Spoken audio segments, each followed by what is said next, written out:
बहुत समय पहले की बात है। एक शांत और सुंदर गांव में एक बुजुर्ग औरत रहती थी, गोमती बुआ। वो उम्र के उस पड़ाव पर थी जहां ज्यादातर लोग दूसरों पर निर्भर हो जाते हैं, लेकिन बुआ के लिए पूरा गांव ही उनका परिवार था।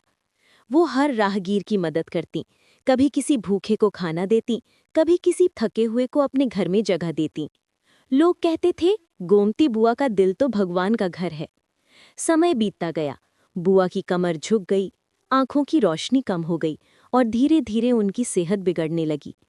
एक रात जब पूरा गांव सो रहा था, गोमती बुआ ने अपनी आखिरी सांस ली। जैसे ही उनकी आत्मा शरीर से निकली, आसमान से एक तेज प्रकाश उतरा। वो यमराज थे। बुआ मुस्कुराई और बोली, आप मुझे लेने आई हैं? तो बताइए, अब कहाँ चलना है, स्वर्ग या नर्क? यमराज मुस्कुराए, बोले, ना तो स्वर्ग और ना ही नर्क माँ। तुमने इतने अच्छे कर्म किए हैं कि मैं तुम्हें सीधे प्रभु धाम ले जाने आया हूँ। बुआ की आंखों में चमक आ गई।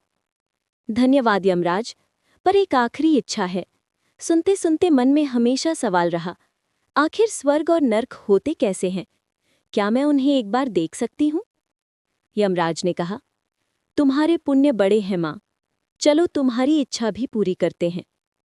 दोनों चल पड़े। सबसे पहले पहुंचे नर्क में। चारों ओर सन्नाटा, हवा में धुआं और दूर दूर से आती लोगों की चीखें।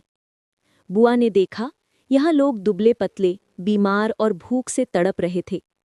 उन्होंने एक आत्मा से पूछा, बेटा, तुम सबकी ये हालत क्यों है? वो आत्मा बोली, माँ, जब से यहाँ आए हैं हमने एक दिन भी खाना नहीं खाया। हमारे सामने एक विशाल पतीला रखा है जिसमें स्वादिष्ट खीर भरी है, पर हम उसे खा नहीं पाते। बुआ ने आश्चर्य से देखा। वाकई, वहां एक 100 फीट ऊंचा पतीला था और उसके ऊपर एक लंबा सा चम्मच लटका हुआ था। अगर उसमें खीर है तो खाते क्यों नहीं? वो आदमी रोते हुए बोला, कैसे खाएं माँ? पतीला इतना ऊंचा है कि कोई वहां तक पहुंच ही नहीं सकता। बुआ की आंखें नम हो गईं। उन्होंने मन ही मन सोचा, बेचारे, सामने खीर है फिर भी भूख से बेहाल हैं। शायद यही उनका दंड है। यमराज बोले, चलो माँ, अब स्वर्ग की बारी। थोड़ी ही देर में दोनों स्वर्ग पहुंचे। यहाँ सब कुछ विपरीत था। रोशनी, हंसी, खुशियाँ, गीत और हर चेहरे पर संतोष। बुआ ने देखा, यहाँ भी वैसा ही 100 फीट ऊंचा पतीला था, वैसा ही लंबा चम्मच। उन्होंने एक व्यक्ति से पूछा, यहाँ भी वही पतीला है, तो तुम सब उसे कैसे खाते हो?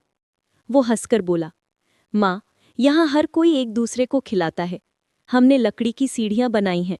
एक ऊपर चढ़ता है, खीर निकालता है और नीचे वाले को खिलाता है। कल वो ऊपर जाएगा और हमें खिलाएगा। बुआ के चेहरे पर मुस्कान आई। उनकी आंखों में आंसू थे, खुशी के। बुआ ने यमराज की तरफ देखा। अब समझ गई हूँ बेटा। यमराज बोले, हाँ माँ, यही तो फर्क है स्वर्ग और नर्क में।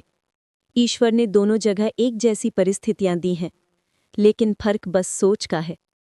जो केवल खुद के लिए जीता है, वो नर्क में है। जो दूसरों को साथ लेकर चलता है, वो स्वर्ग में है। बुआ मुस्कुराईं। सही कहा, मनुष्य खुद तय करता है कि वो अपने लिए स्वर्ग बनाएगा या नर्क। धीरे धीरे बुआ का चेहरा प्रकाश से भर गया। उनकी आत्मा प्रभु धाम की ओर बढ़ गई और पीछे रह गई एक सीख। दोस्तों, शायद यही इस कहानी की सबसे बड़ी सीख है। स्वर्ग या नर्क कहीं बाहर नहीं, हमारे भीतर ही बसते हैं। अगर कहानी पसंद आई हो तो लाइक करें, शेयर करें और ऐसी ही जीवन सिखाने वाली कहानी